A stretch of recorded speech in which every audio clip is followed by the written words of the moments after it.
¿Alcanzan a ver el dibujo? Pregunto.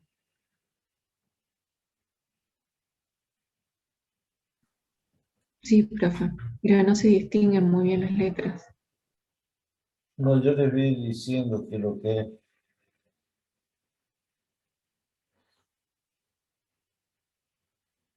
Esto es lo que se denomina un toroide. Esto es como si hiciéramos un corte de esto. Es como si tomásemos el espiral de un cuaderno y lo hiciéramos girar las dos puntas, ¿no? Hasta formar un círculo, ¿no? Este tiene un radio medio. Y por estos conductores, la espiral, vamos a introducir y va a circular corriente. Por lo tanto, va a haber un campo, una inducción eh, en el interior generada por esa corriente que circula. Este tema se llama los tres vectores magnéticos. A ver, ¿con qué lo vamos a relacionar? Cuando nosotros vimos el capacitor de placas paralelas, colocamos acá, le llamábamos más Q, menos Q, y acá poníamos Q', y Q', esta negativa, esta positiva. Acá había un campo, acá había un campo E sub 0, este era un E, y acá definitivamente pues había un campo resultante, de la cual surgía que epsilon 0 por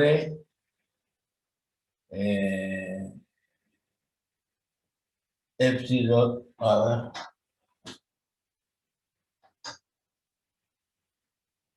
D igual a epsilon 0 por E más P, los tres vectores eléctricos.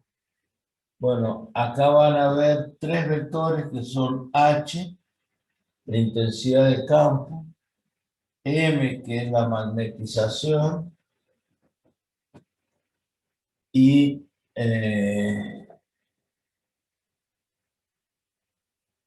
vamos a considerar magnetización, intensidad de campo,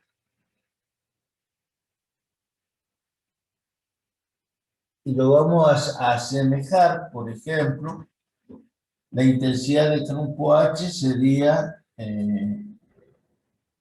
la inducción B sería equivalente con E, P sería equivalente con la magnetización y D sería equivalente con H. Entonces, vamos a llegar a una expresión en donde estén relacionados, así como lo vimos acá, relacionemos estos tres vectores magnéticos. ¿Se entiende? La analogía con lo que hemos visto en el campo eléctrico. O sea, ¿para qué vamos a utilizar estos tres vectores magnéticos? Y bueno, de la misma manera que para aumentar la capacidad en un capacitor, colocábamos un dieléctrico. Aquí adentro, en el espiral del cuaderno, ese que ustedes imaginan unirlos por sus extremos, primero vamos a considerar que hay vacío, que no existe ningún material. Pero a posteriori vamos a considerar que existe un material magnético. Acá hay una relación, digamos, algo de compromiso, porque para poder interpretar este tema tendríamos que dar las propiedades magnéticas de la materia. Pero las propiedades magnéticas de la materia se basan en la relación que tienen los tres vectores magnéticos. Entonces, por el momento, solamente voy a nombrar que esas propiedades magnéticas pueden ser el magnetismo, el amagnetismo,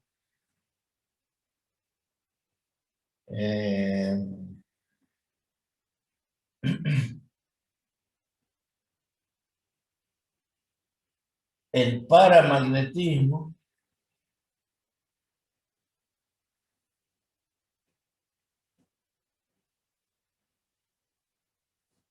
magnetismo, amagnetismo, paramagnetismo, me falta uno. Puede ser que sea, profe, si no estoy mal, el ferromagnetismo. ¿Cómo? El ferromagnetismo, puede ser. De las propiedades magnéticas. No, el diamagnetismo. Ahora vamos a ver. Sí, sí. Nosotros tenemos el amagnetismo, es, por ejemplo, la madera.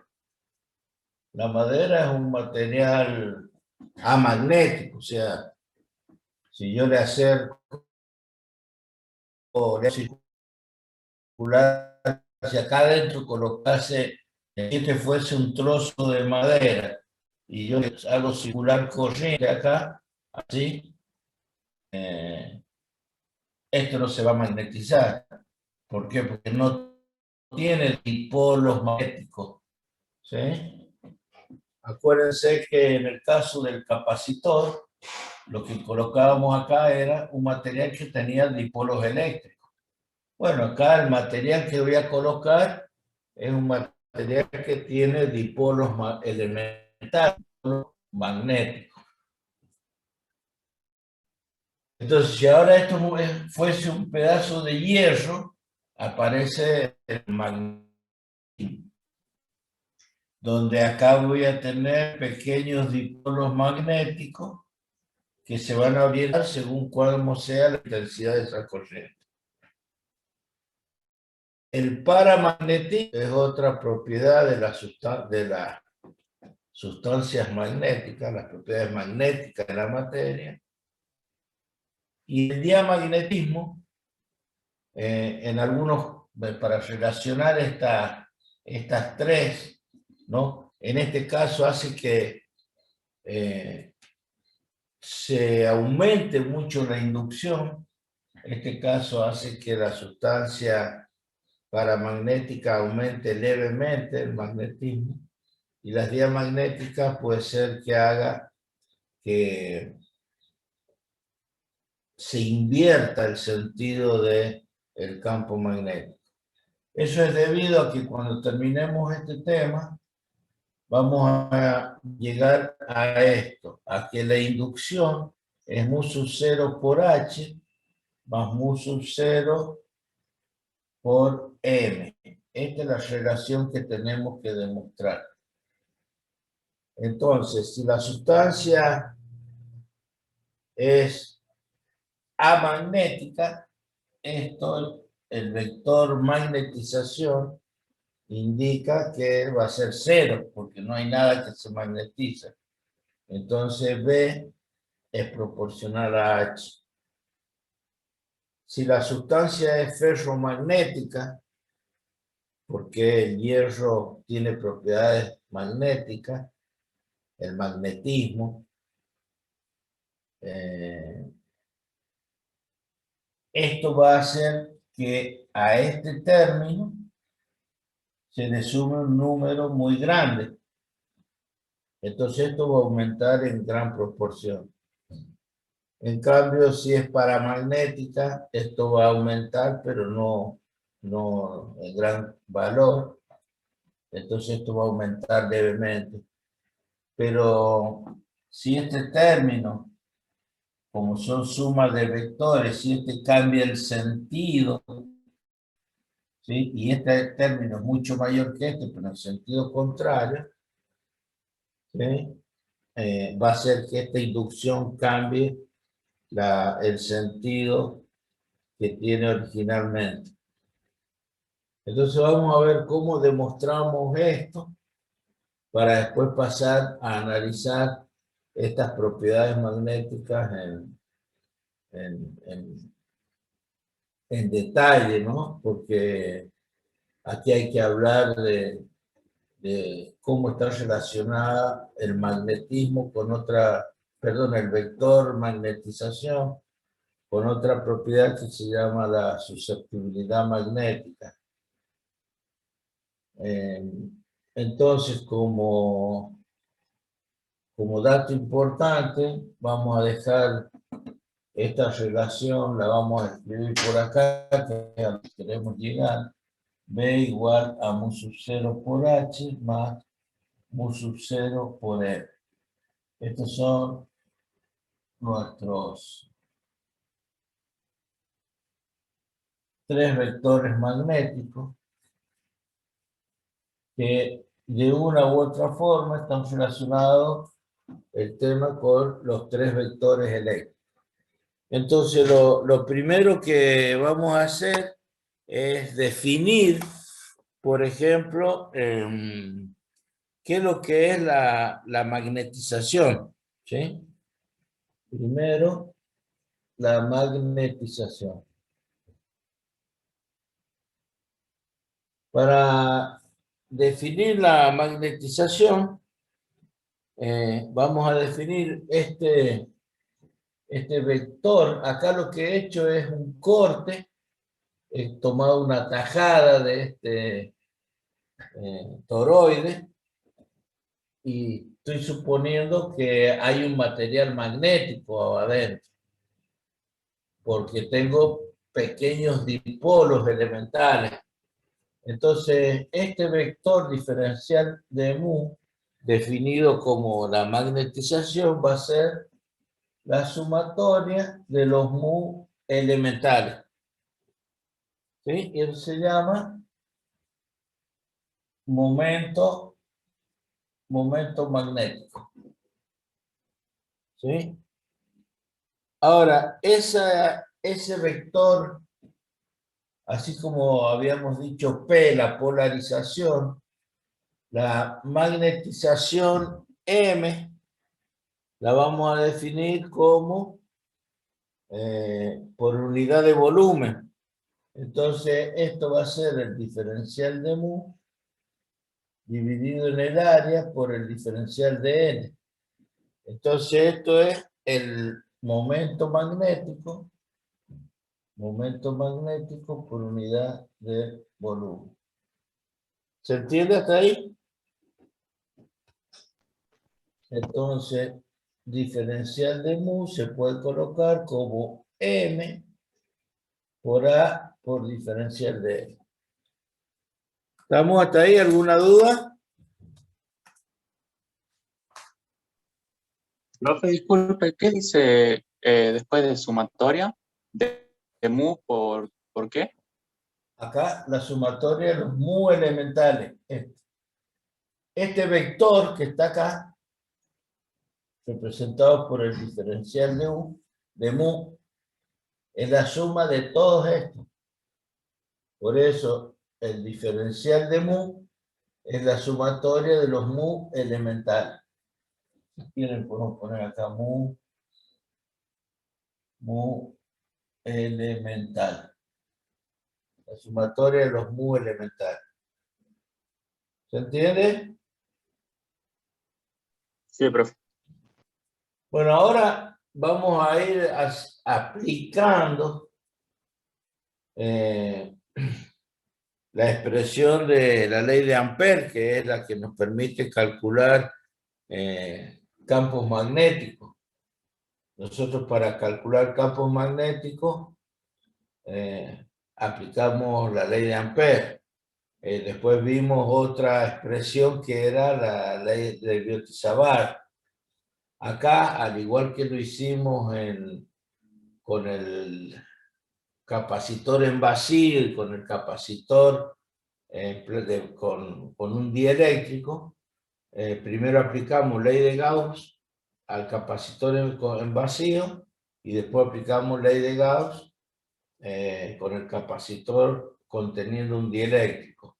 Bueno, acá vamos a hacer lo mismo. Primero vamos a aplicar la ley de Ampère, suponiendo que en el interior de este toroide hay vacío. O sea, el espiral de su cuaderno, ¿no es cierto?, se dobla de tal manera de que sea continuo la unión y que adentro no contiene nada. Entonces, vamos a poner aplicando ley de Ampère. ¿Y qué es lo que voy a hacer? Voy a aclarar que es sin material magnético. Entonces, ¿qué es lo que me dice la ley de Ampère? Que la integral cerrada de B diferencial de L es igual a mu sub 0 por I. Bueno, aplicando o resolviendo esto en nuestra gráfica, esto nos quedaría B por 2pi R0. ¿Por qué? Porque la inducción la saco fuera de la integral, y la integral de este diferencial de L para todo el círculo del toroide será 2pi por R0, va a ser igual a mu sub 0 por la corriente que circula cuando está en vacío. Pero acá tengo la corriente que circula cuando está en vacío. Esta corriente I va a ser el número de espinas en vacío por la corriente de una de las espinas. Entonces, eso es sería la aplicación o el resultado de aplicar la ley de Ampère a este toroide cuando está siendo atravesado o está cargado con una corriente I, que con el subíndice 0 nosotros estamos indicando el vacío. ¿Se entiende hasta ahí? Mu sub 0 puede ser la permeabilidad. Eso sería si le queremos o si queremos mantener esta ecuación,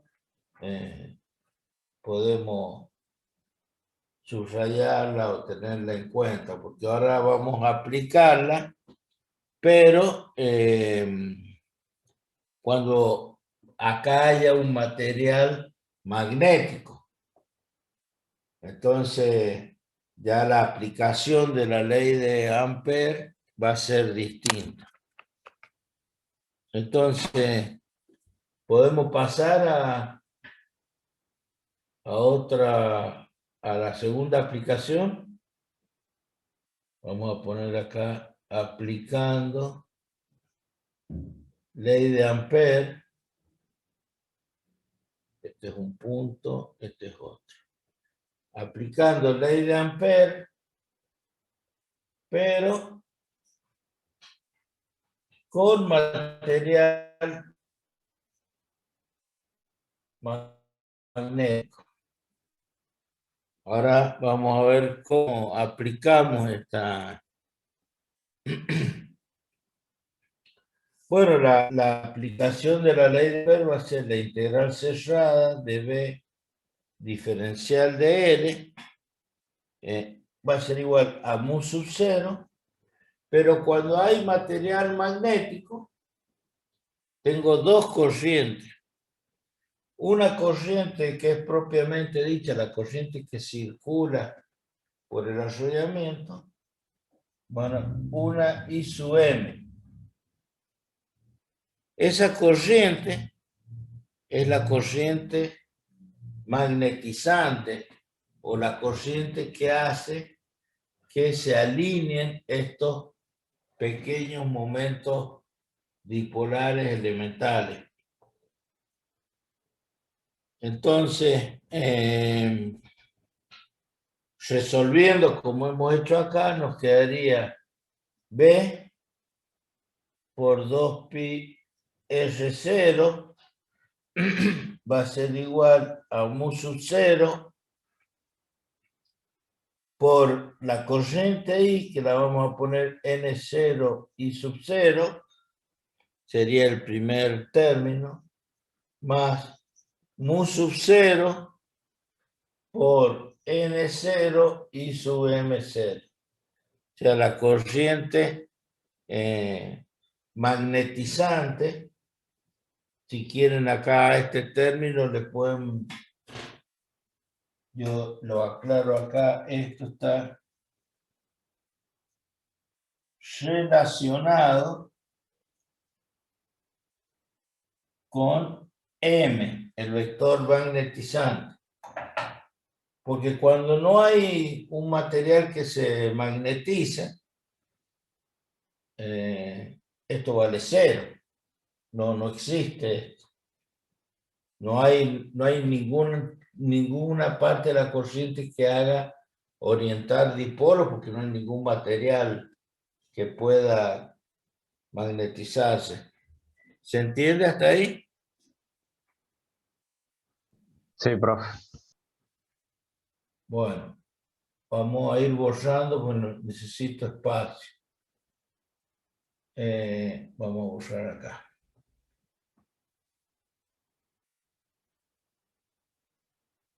Recordemos que cuando vimos la espira, una espira de corriente, con corriente, lo vamos a hacer acá. Cuando vimos esta espira que tiene un área A y que lo atravesaba una corriente I, el vector mu, este vector mu, era igual a I por A. Pero para n espiras, el mu será n por I por A.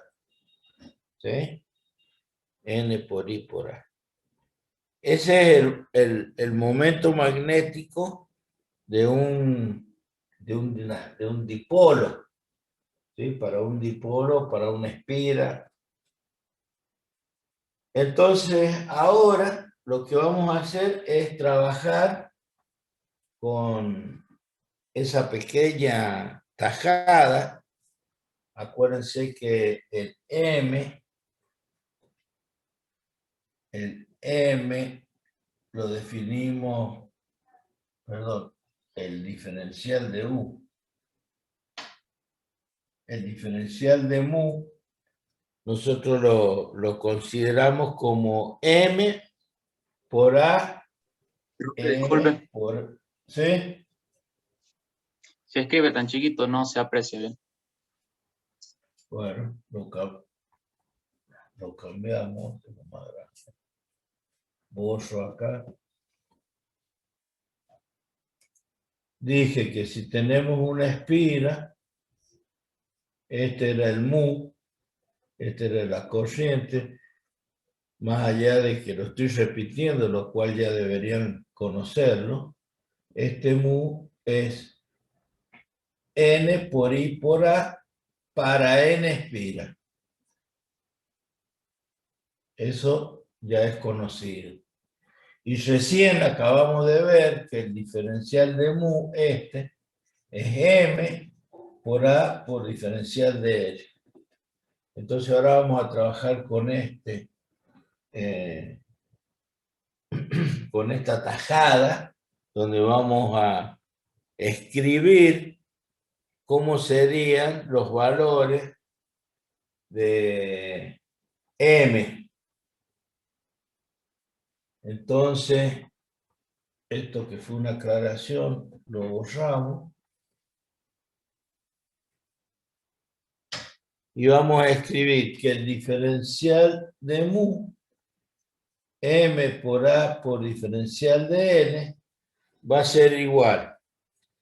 Si yo quiero conocer cuánto vale o en una tajada, según el número de espiras, yo divido el número o multiplico el número de espiras por el diferencial de él y lo divido en el 2πr0, eso me va a estar dando el número de espiras. Esto que está acá es el número de espiras que hay en el diferencial de L, acá. Si yo corto acá una porción, ¿cuánto es el número de espiras? Y el número de espiras total por el diferencial de L dividido en el 2πr0 y lo tengo que multiplicar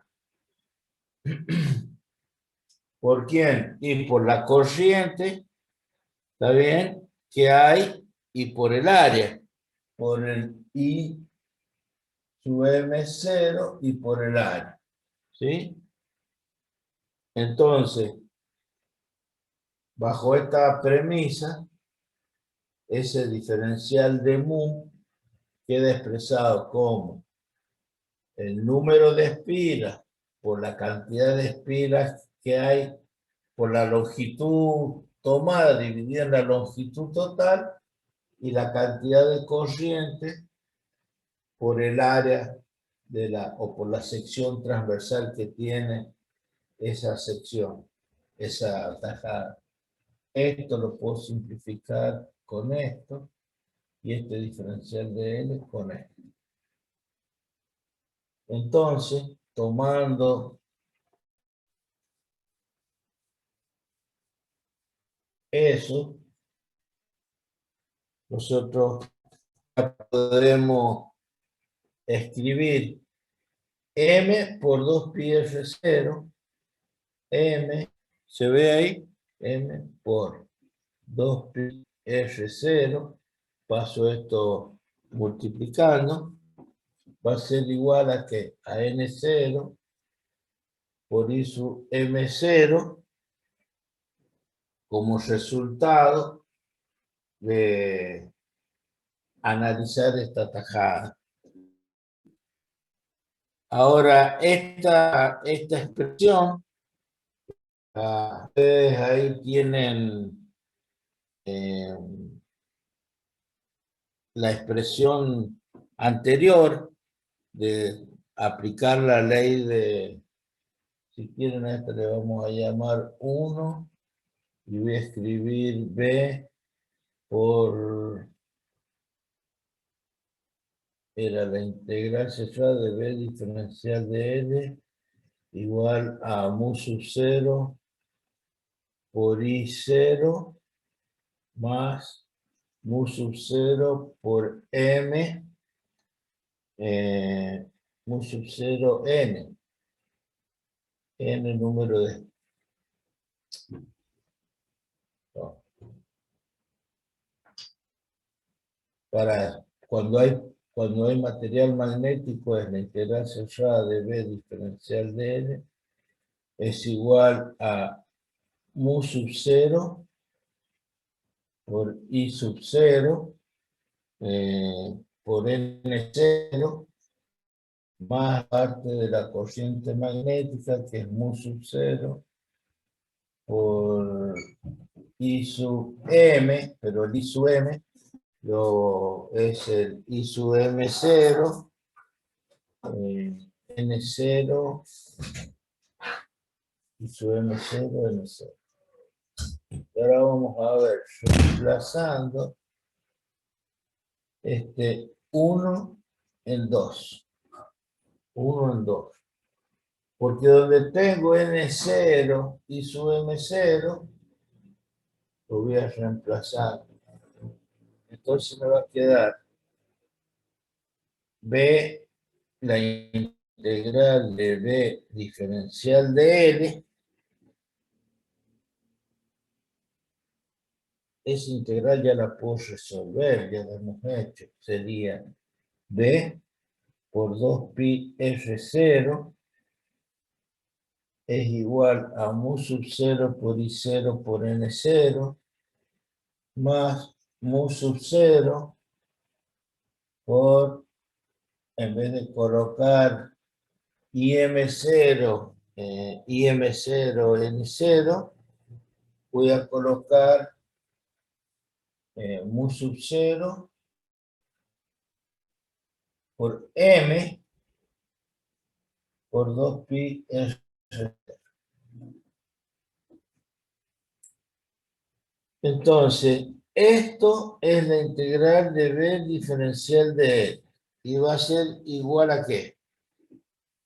A mu sub 0 por I, esto que está acá es I, más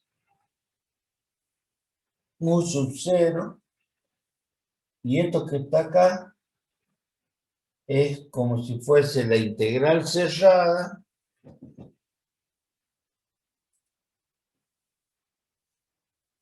de M diferencial de L. Entonces ahora voy a poner todo bajo una sola integral. ¿Se ve ahí? Voy a pasar esto acá y lo voy a poner todo sobre una integral que va a ser B menos mu sub 0 por M, lo divido en mu sub 0. Todo esto por el diferencial de L va a ser igual a la corriente total. Esto que está acá, esto que está acá, sería la ley de Ampère para cuando tengo materiales magnéticos. Fíjense que cuando es M vale 0, o sea, cuando tengo un material que no tiene magnetismo, me queda la expresión B por diferencial de L igual a mu sub 0 por I. ¿Estamos hasta ahí? O sea que lo que hemos hecho hasta el momento está bien. Pero esto que está acá, B menos mu sub 0 por M dividido en mu sub 0, lo voy a llamar H. Intensidad de campo. Es un vector. ¿Por qué es un vector? Porque B es un vector y M es un vector. B es un vector y M es un vector. Entonces, de esta expresión podemos escribir que B es igual a mu sub 0 por H, mu sub 0 por H, más mu sub 0 por M. Y esto es lo que queríamos demostrar, la expresión de los tres vectores magnéticos. Entonces, nuestra ley de Ampère,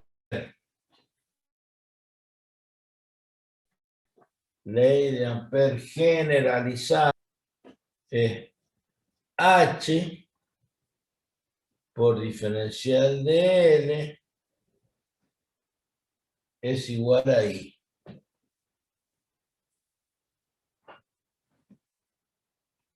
Esto es para cuando tenemos nosotros un material magnético.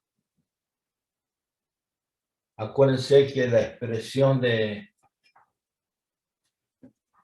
la ley de Gauss en vacío era epsilon 0, la integral de E diferencial de S igual a la carga neta.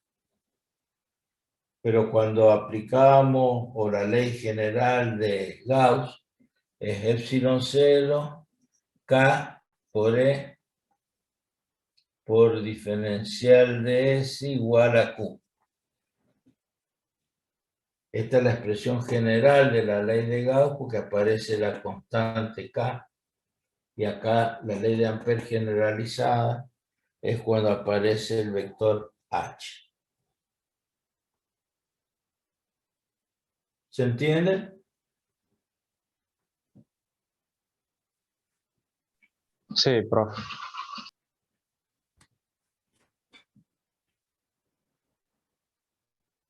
Bueno, de todas formas, recuerden que tal cual yo lo doy acá, está en el apunte, los apuntes que tienen a la disposición.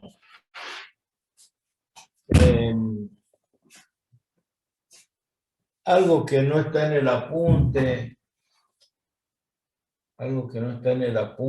es lo siguiente. No está porque no corresponde, no. Pero si ustedes en el laboratorio hicieran lo siguiente, tomasen un trozo de hierro dulce que tiene sus momentos dipolares magnéticos orientados al azar y hicieran este circuito, una fuente, una resistencia, un variable,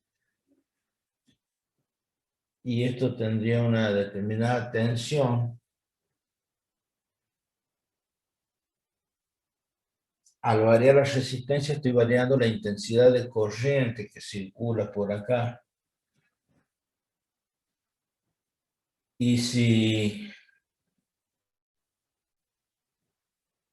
tuviese la posibilidad de marcar, esto sería la inducción B en función de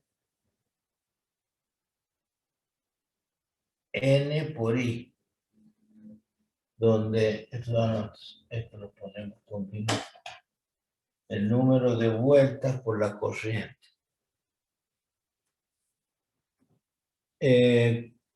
Cuando yo formo esta bobina, el número de vueltas es ya fijo, es un valor ya conocido, y esto es H. Entonces, esta curva que se levanta se llama curva de histéresis. O sea, la histéresis es B en función de H. En vacío,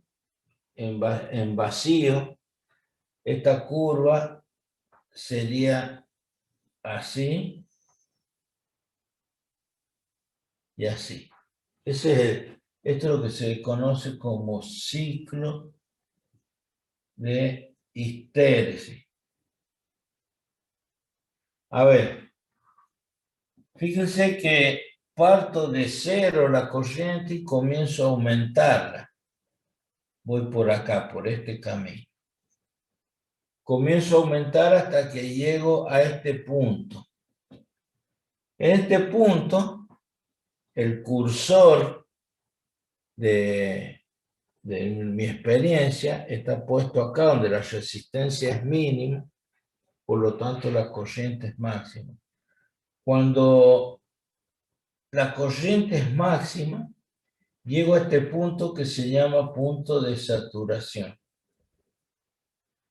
¿Por qué? Porque a medida que voy aumentando la corriente, estos dipolos se van orientando. Llega un momento que por más que aumente la corriente, ya no se van a alinear más dipolos. Es el mismo caso de la polarización en el dieléctrico. Hay una cantidad de vectores P que se polarizan y no se puede aumentar más la polarización porque la polarización dependía del campo eléctrico externo y bueno, acá la magnetización o el valor de B máximo va a depender del valor máximo de corriente. Si yo quisiese aumentar esto, sin aumentar la corriente, tendría que aumentar el número de vueltas, pero no lo puedo hacer porque este es un circuito que ya está diseñado y está hecho en el laboratorio de esa manera. Ahora comienzo a correr el cursor, entonces comienza a disminuir la corriente, pero la curva no vuelve por este estado, o sea que no es reversible el proceso, sino que comienza a bajar por acá. ¿Sí? Hasta que la corriente se hace cero otra vez. Estaría en este punto. Si yo ahí desarmara mi circuito, esto quedaría como un imán permanente. ¿Por qué? Porque adquirió un valor de inducción permanente. Ahora lo que hago para seguir con ese trayecto, debo invertir la corriente, porque ahora la corriente va en sentido contrario. Entonces tendría que cambiar la batería, la posición, y ahora sería esta. Por lo general, esto lo que se hace es coloca una llave inversora y comienzo a disminuir la corriente. La circulación ahora está en sentido contrario y lo mismo pasa acá, lo mismo que sucedió acá. Todos los dipolos magnéticos se han orientado, pero en otra dirección. Bueno, y vuelvo con el ciclo por acá.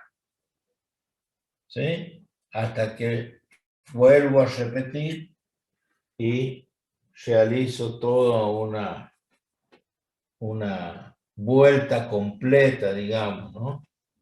Bueno, si tienen la suerte en alguna de las materias que vean máquinas eléctricas, esto se los expliquen con más detalle, ya que de esta, por ejemplo, esta área de este ciclo representa o se obtiene mayor información. Y si no la ven en alguna en la materia con máquina, la van a ver conmigo en quinto año. Pero lo importante hasta ahora para ustedes es lo siguiente, que este trazo que yo dibujé así, que tiene cierta curvatura, en realidad los que se dedican a analizar los materiales magnéticos, lo que hacen es buscar o dicen que B es proporcional a H. Y si B es proporcional a H, si yo graficara eso, esto tendría que ser una recta, pero no es recto. Lo que sucede es que esa curva es como yo la hice, así con una cierta curvatura, pero lo que se hace es considerar para pequeños valores como si esto fuese lineal. Entonces hay una proporcionalidad entre la inducción y la intensidad de campo. ¿Sí? Bueno, ¿se entienden los conceptos? Estos conceptos están desarrollados de igual manera que lo hemos hecho para el campo eléctrico. ¿Alguna duda?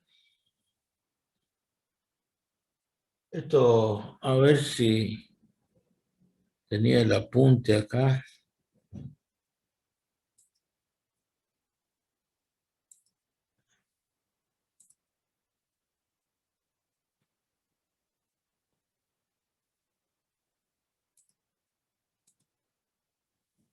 A ver si estoy como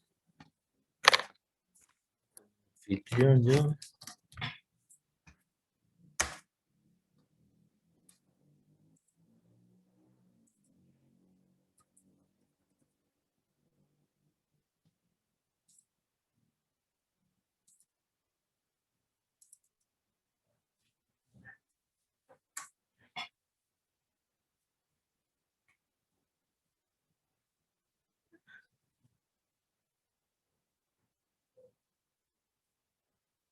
Acá están los tres. ¿Se ve la pantalla? Sí, profe. Bueno, acá están los, de una manera más decorosa que lo que yo hice, los dibujos, ¿no? Pero aquí están todas las expresiones tal cual las hemos desarrollado recién, hasta que llegamos a esta expresión de la ley general de Ampère. Entonces, ahora vamos a partir de esta expresión. Vamos a partir de la relación de los tres vectores magnéticos, para analizar las propiedades magnéticas de la materia. Como bien dije recién, si tenemos un material con sus pequeños dipolos magnéticos, los cuales se van a orientar de acuerdo a la corriente magnetizante, nos va a aparecer este término, mu sub 0 por m. Pero que vamos a dejar de compartir y vamos a ver eso cómo lo desarrollamos.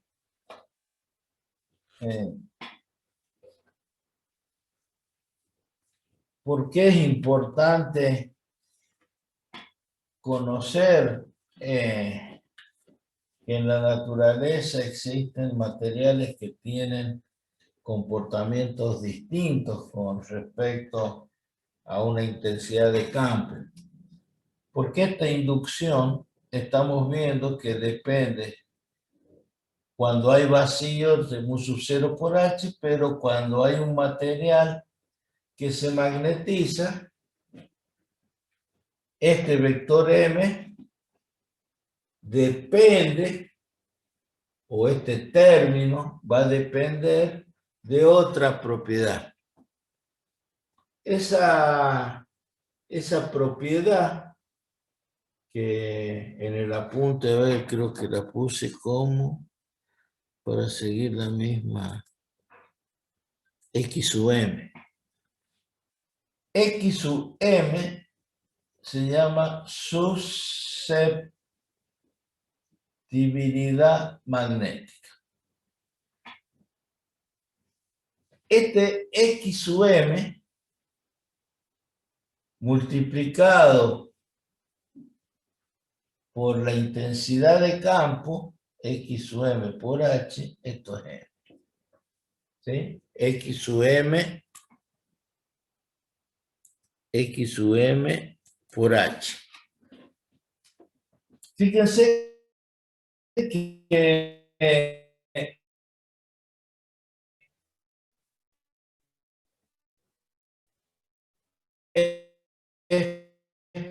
esto es, y la magnetización y la intensidad de campo tienen que tener las mismas unidades en las que se mide la inducción. Por lo tanto, X sub m es un número, ¿sí? Y dependiendo de cómo sea ese X sub m, el X sub m puede ser, como es un número, puede ser positivo, nulo o negativo. ¿Se entiende? Entonces, si yo acá reemplazara el valor de m por X sub m por h, me quedaría B igual a mu sub 0 por h más mu sub 0, y en vez de m colocaría X sub m por h. Entonces, yo podría sacar factor común, B igual a mu sub 0, factor común ¿de quién? De 1 más X sub m, ¿está bien? O poner mu sub 0 por h. Mu sub 0 por h, factor común de 1 más X sub m. Entonces, fíjense, Si el X sub M es 0, esta expresión, vuelvo a la expresión de que no existe ningún material magnetizante, o sea, sería un material amagnético, y sería el caso en que esto es 0, o sea, B igual a mu sub 0 por H. ¿Se entiende?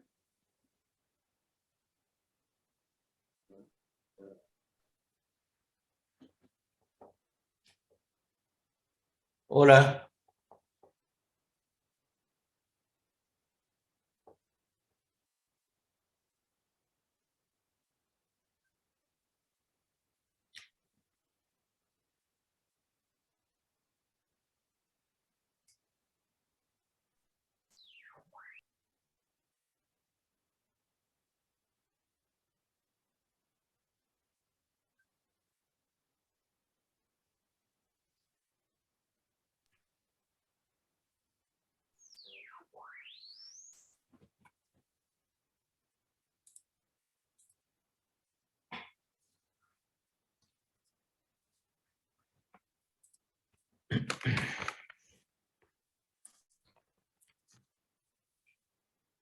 Oh, pareciera que está todo claro, así que vamos al apunte directamente, no me voy a desgastar si nadie contesta y está todo bien.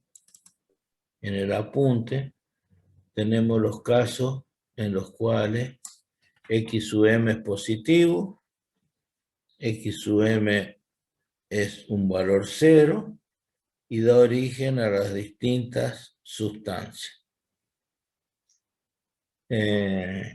Entonces tenemos un cuadro en donde tenemos valores de sustancias con un valor de permeabilidad mu, que puede ser valor muy cercano a 1, las sustancias diamagnéticas, las paramagnéticas con valores levemente superiores a 1, y para las ferromagnéticas, donde el valor de la permeabilidad son valores muy elevados. Sobre todo se estudian estos materiales, las aleaciones para construir los núcleos de las máquinas, ya que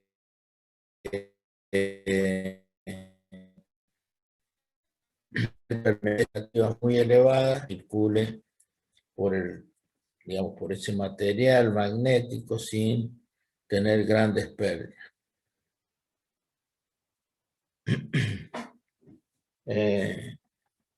La temperatura de Curie es un punto crítico para los distintos materiales, en donde, a diferencia de lo que suelen expresar, y hay que tener mucho cuidado, ese es un punto que caracteriza al material y que cuando se lo somete a elevaciones de temperatura, cuando se supera ese punto crítico, no es que el magnetismo desaparezca, sino que se ve disminuido, se ve afectada su capacidad de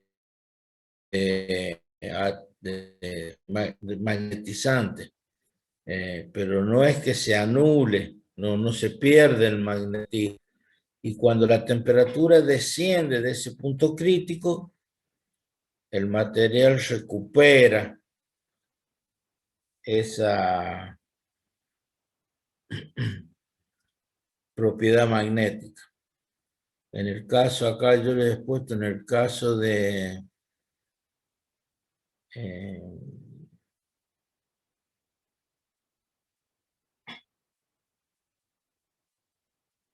del hierro, el punto de Curie está en los 800 grados centígrados.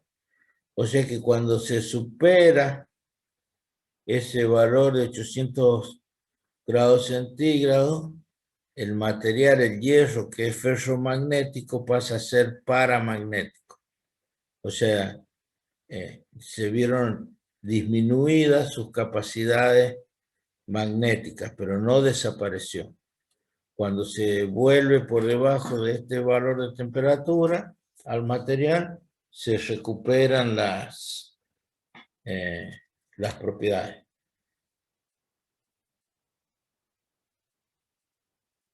Bueno, esto de inductancia ya lo vimos. La definición.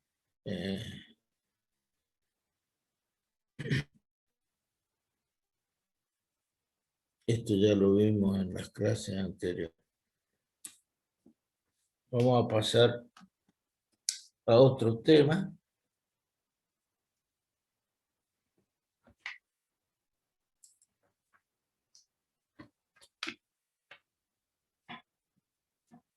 Que se llama Profe, oscilaciones. entonces que el tema de temperatura de Curie no tiene gran aplicación, es más bien para saberlo, ¿no? No, sí, claro que tiene aplicación. Depende del uso del material, qué material vas a usar, tenés que tener en cuenta, muy en cuenta, ese valor.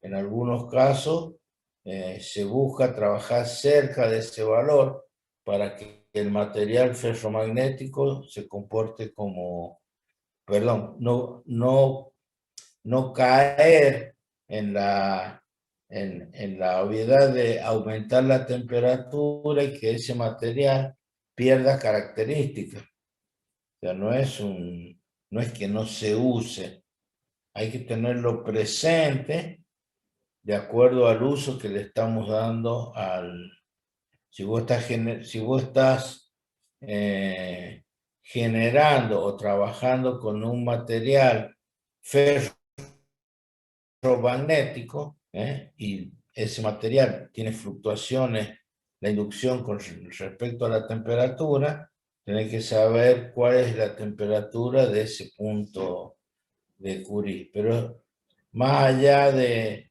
ese valor, es mucho más extensa la explicación con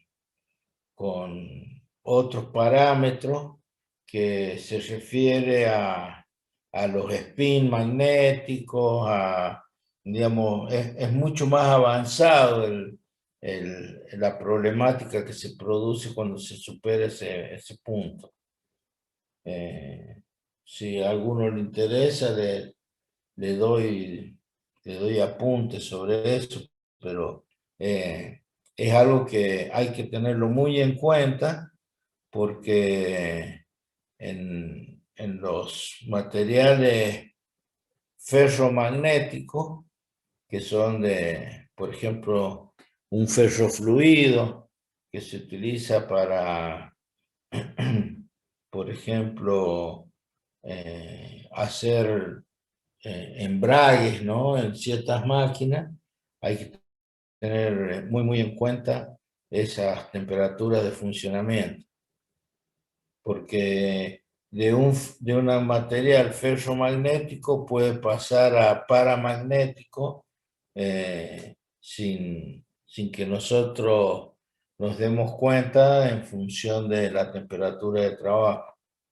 Y así para otras tantas aleaciones o materiales que se estén utilizando. Porque la fase hay distintas fases del proceso de magnetización. O sea, nosotros no lo vemos acá en la cátedra de forma estricta, pero hay varios profes que hemos hecho el posgrado en materiales magnéticos, hemos visto con más detalle esta situación. Pues si a alguien le interesa, tenemos apuntes que nos han dado el profe que nos dio el curso y ahí pueden introducirse más en el tema. Pero para lo que a ustedes les hace falta en el cursado, simplemente tener en cuenta cómo es esta relación de la susceptibilidad y el mu sub 0 y la temperatura. Son las tres variables. Recuerden que La inducción puede variar dependiendo de cómo varíe la magnetización. Y la magnetización depende de otra propiedad que es la susceptibilidad. E intrínsecamente está presente la temperatura. Lo que en el caso del campo eléctrico, nosotros hemos dicho la polarización,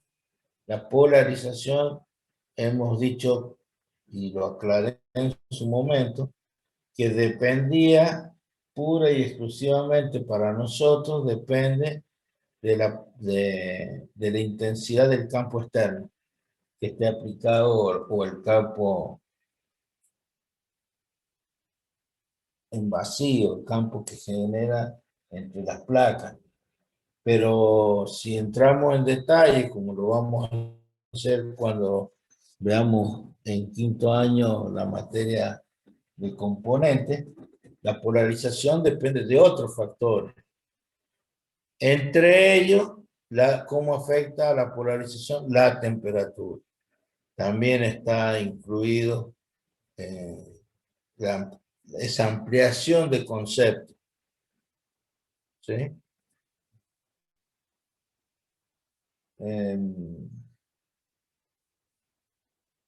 Bueno, lo que tenemos que ver ahora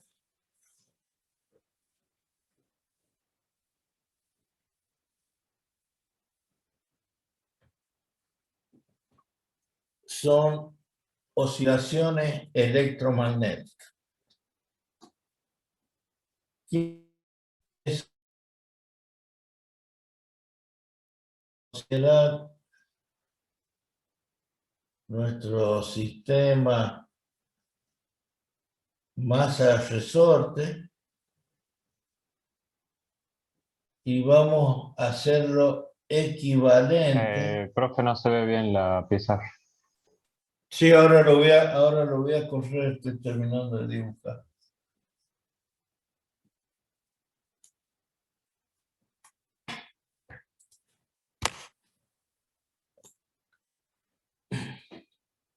Nosotros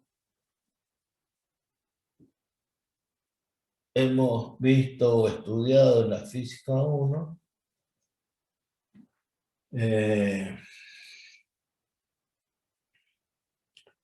que hay una energía en este circuito, para lo que hemos visto que la energía en el capacitor es un medio de la carga máxima al cuadrado sobre C, y que la energía U sub B es un medio de L por I cuadrado.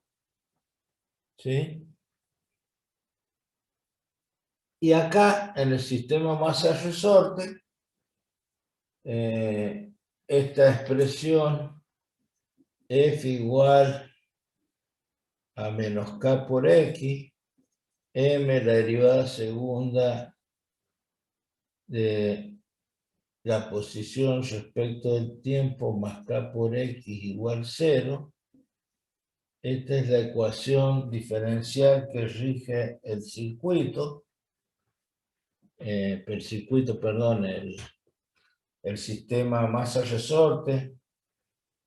Y bueno, esto que está acá, que es de la mecánica clásica, es equivalente a esto que es del electromagnetismo.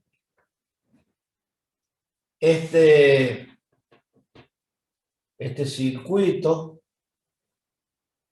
acá la energía varía entre la energía cinética, un medio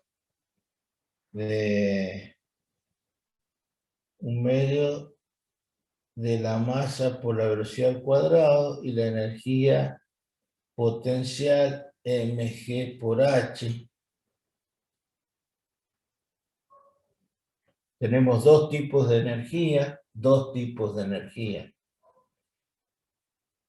Si esto lo retiramos de su posición de equilibrio, comienza a generarse una oscilación que en su momento se representó por una ecuación sinusoidal, una onda sinusoidal, donde X es el apartamento máximo, ¿sí? Y tenía una cierta frecuencia y un periodo. O sea, esto producía una oscilación sostenida en el tiempo. Bueno, si en este caso considero que la bobina está descargada, y acá supóngase que coloque una llave, y tengo el capacitor cargado con una cierta carga que responde a la ecuación que hemos visto de la energía almacenada en el capacitor. Cuando cierre la llave, va a comenzar a circular corriente, la carga en el capacitor va a descender y va a comenzar a aumentar la energía en la bobina. Hasta tanto el capacitor se descargue totalmente y por la ley de Faraday E igual a menos la derivada de phi respecto de t, la bobina va a quedar cargada con cierta polaridad y va a hacer que el capacitor se cargue nuevamente, pero con el otro ciclo con polaridad invertida. Y acá no hay pérdida. Pérdidas igual a 0. Acá no hay rozamiento, o sea que las pérdidas son 0. Por lo tanto, esto, una vez que lo aparto de la posición de equilibrio, oscila indefinidamente. Y este también, una vez que cierro la llave, comienza a generarse una oscilación indefinida. ¿Por qué? Porque no hay pérdidas de energía, al no haber resistencia eléctrica, vamos a considerar que estos elementos son ideales. Recordemos que una bobina real se representa así, con una resistencia de pérdida y un capacitor que representa la capacidad distribuida. Y un capacitor ideal, un capacitor real, se representa con una resistencia de pérdida, ¿sí? Y la capacidad, parámetros concentrados, ¿sí? Pero bueno, si esta es la ecuación diferencial que rige el circuito, al sistema masa-resorte, tendremos que ver cuál es la ecuación que rige en el electromagnetismo. ¿Cuál es la ecuación diferencial que lo va a regir? Quiere decir que tiene que haber una íntima relación entre las variables de la mecánica clásica y del electromagnetismo. Y eso, si nosotros conociésemos esas relaciones, ¿sí? Podríamos escribir como un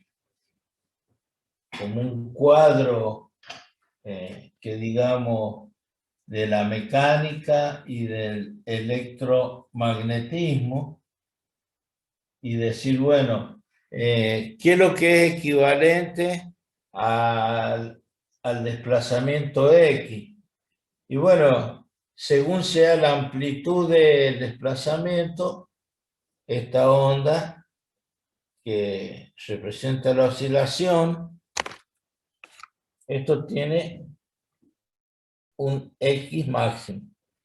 Bueno, acá está visto que según la carga que tenga el capacitor, va a ser la amplitud, ¿sí? Este también va a generar una onda sinusoidal, pero este va a ser el Q máximo.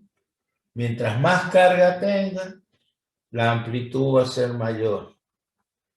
Otra variable es que en el caso de la mecánica clásica, la velocidad, ¿sí? Para nosotros en el electromagnetismo, la velocidad es una variable que va a estar relacionada acá con la capacidad. Otra variable que interviene en la mecánica clásica es la constante del resorte. Y esa constante K del resorte la vamos a tomar 1K a la menos 1 o directamente podemos poner 1 sobre K. La inversa de esa constante, la inversa de la constante. Esto, perdón, acá no es C, acá es I. Y acá es C. Y me quedaría la masa. Estas son las variables, posición, masa, ¿sí? Y me quedaría en la mecánica clásica la masa, que es igual a L. Entonces, con estas equivalencias, nosotros podríamos escribir reemplazando L por la derivada segunda de X, en vez de poner X, la derivada segunda de Q respecto de T dos veces, más K, pero K es 1 sobre C, entonces 1 sobre C y X es Q, igual a 0. Esta sería la expresión que representa a la ecuación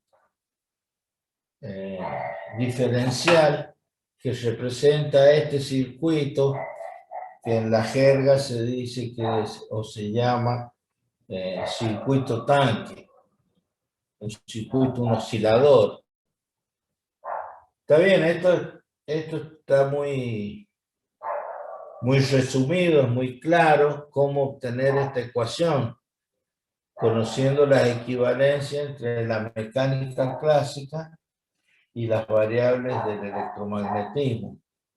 Pero no va a ser de esta manera como lo realicemos, sino que vamos a tomar nuestro circuito y vamos a hacer un balance energético para poder obtener con la suma de las energías, energía total, y poder llegar a esta expresión de ecuación diferencial, que su solución va a ser la carga Q en función del tiempo.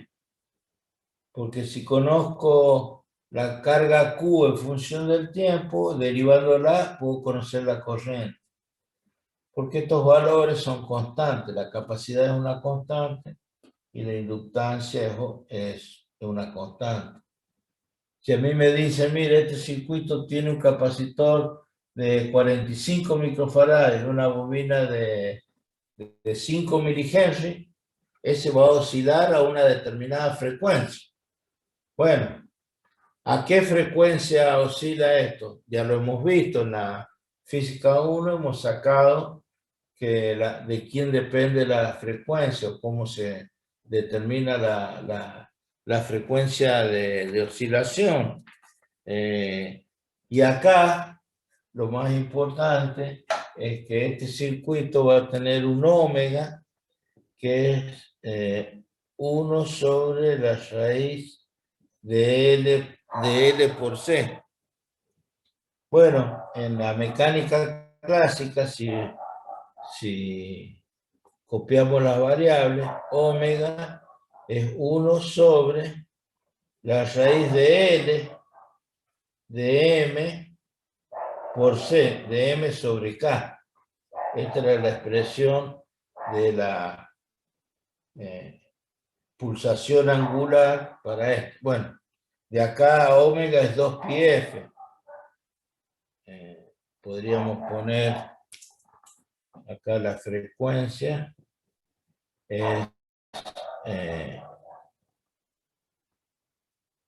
La frecuencia es 2pi.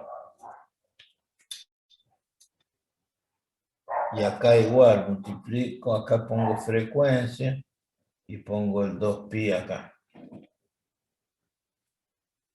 Bueno, en la próxima clase vamos a encontrar esta ecuación haciendo el balance energético y que se llama, como dije, el tema oscilaciones electromagnéticas. Esta es una oscilación mecánica, esta es una oscilación electromagnética.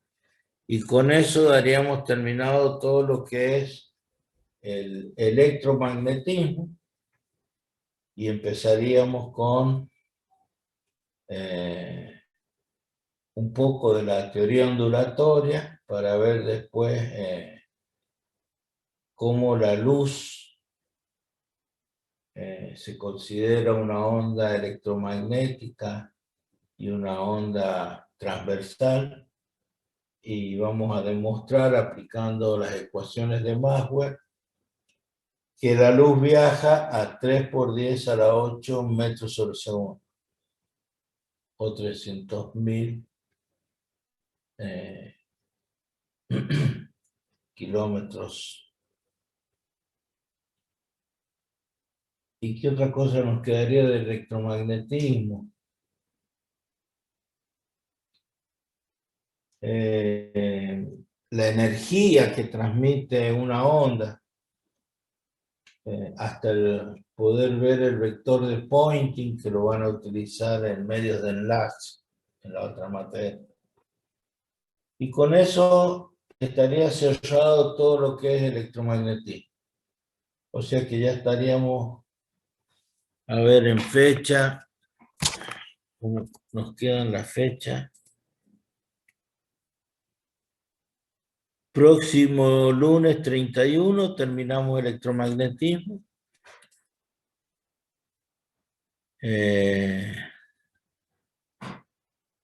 Y el calendario académico, ¿hasta cuándo?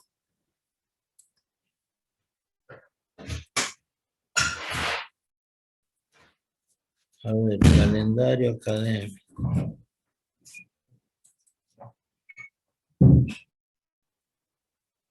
El segundo,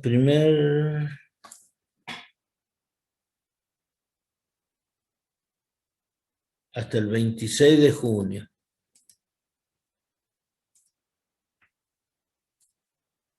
...26 de junio. Quiere decir que nos quedan 1, 2, 4, 6, 8 clases. El segundo parcial lo vamos a tomar el miércoles 9. ¿Estamos de acuerdo? Sí, profe. Miércoles 9. Segundo parcial de física 2. Y el tercer parcial, que va a involucrar termodinámica, lo vamos a tomar el 23.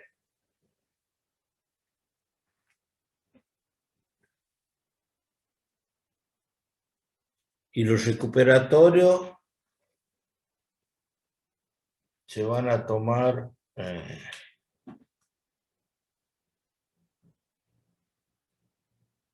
podemos tomar el recuperatorio del segundo el 16.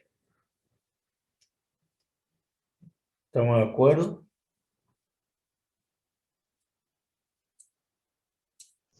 Puede ser, profe, si no estoy mal, creo que 16 cae domingo, ¿o no? No, yo estoy viendo el calendario. Ah, El no, sí, 16. sí. Estaba en mayo, dijo el profe. Sí, sí. Entonces,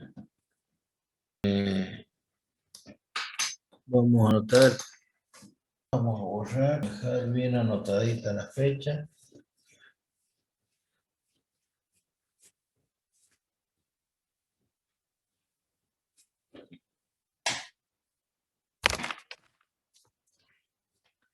Dijimos, el 9 de junio, segundo parcial, perdón, todo lo que vimos en campo magnético. El 9 de junio. El 16 de junio, recuperatorio, primer parcial.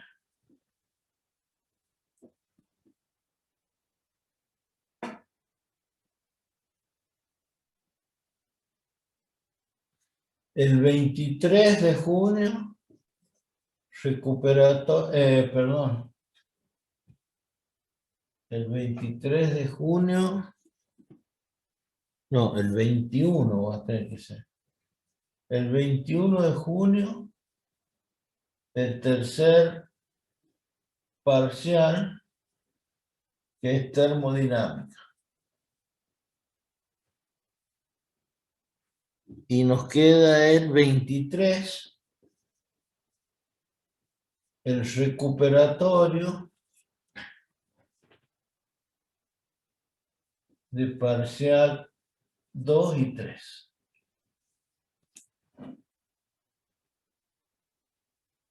¿Estamos de acuerdo? Sí, profe.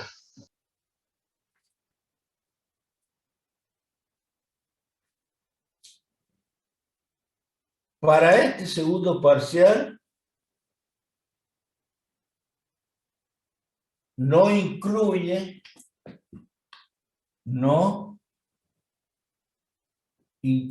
problemas de corriente alterna. No van a ir los problemas de corriente alterna.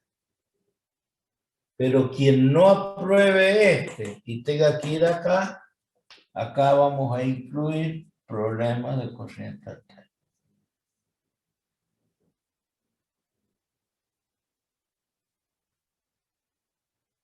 Entonces, que si va bien en el segundo, profe, directamente nos rendimos corriente alterna. Exactamente.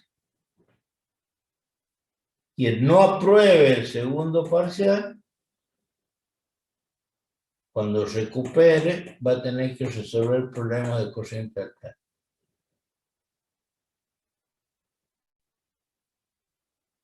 Entonces se ven obligados a aprobar acá.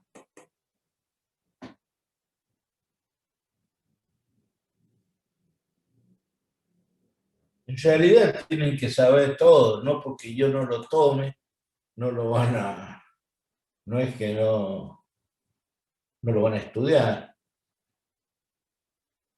¿Por qué? Porque después tienen que ver, no sé en qué otra materia, ven corriente alterna y empiezan con los circuitos y con los diagramas fasoriales y trabajar con los números complejos.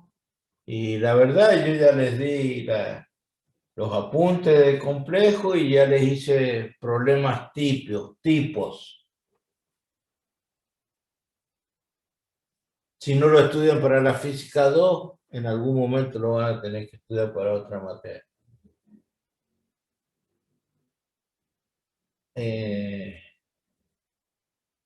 No sé si para la próxima clase, que es el 31, si hay alguna objeción con esta fecha o si hay alguna discrepancia porque no sé cómo están con los otros parciales. Si hay que cambiarlo, lo revisamos.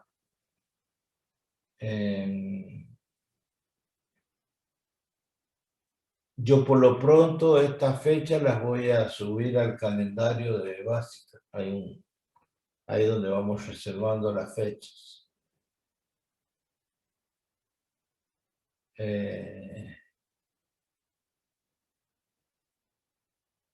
Piénsenlo, esas serían las mejores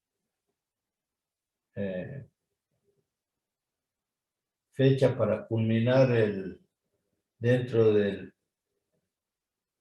acá es fin,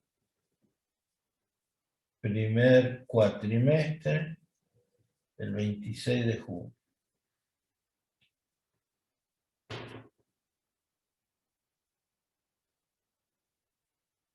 En la parte práctica, no sé, ya les pasará el ingeniero Barro cómo serían las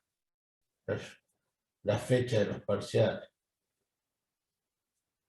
¿Estamos de acuerdo?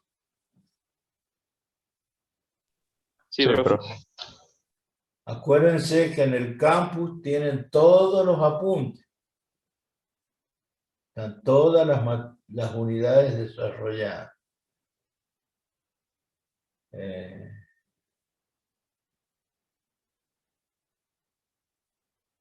Bueno, nos vemos el próximo lunes, sería el 31, ¿no? Ya, sí. Próximo lunes. ¿Alguna duda con respecto a lo de magnetismo? Lo resolvemos el lunes en los primeros minutos de clase. Si alguno tiene alguna duda en particular de todo lo que hemos visto de magnetismo, porque ya vamos a empezar con el apunte de ondas electromagnéticas.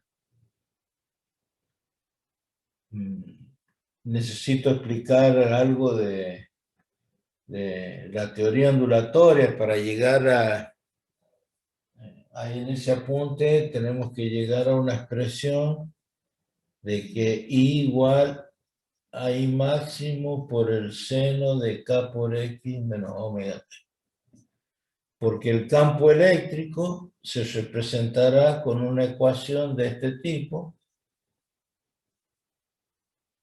y el campo magnético B máximo por el seno de K por X menos omega T. Estas dos ondas las vamos a hacer interactuar para demostrar que la onda electromagnética es una onda transversal creada por la interacción de dos campos, uno eléctrico y uno magnético. Pero esta es la ecuación general de onda que tenemos que demostrar para poder representar los campos con ese tipo de función. Fíjense que ahora estas ondas son ondas que dependen de la posición y del tiempo. Antes nosotros poníamos, por ejemplo, E igual a E máximo por el seno de omega t.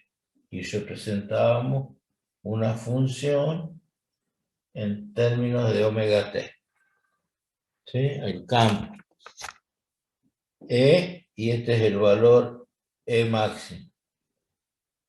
Ahora aparece que el campo va a ser función de dos variables, de la posición y del tiempo. Función de dos variables. Y después aplicaremos las ecuaciones de Maxwell para hacer la demostración de la velocidad de propagación de la onda. Así que todo lo que no esté claro de magnetismo lo preguntan o lo consultan el lunes antes de empezar con la teoría ondulatoria. ¿Sí? Sí, profe. Bueno. Buen fin de semana. Cuídense. Nos vemos el lunes próximo. Bueno, profe, nos vemos. Que ande bien. Nos vemos, profe. Nos vemos, Igualmente. profe. Chao, chao.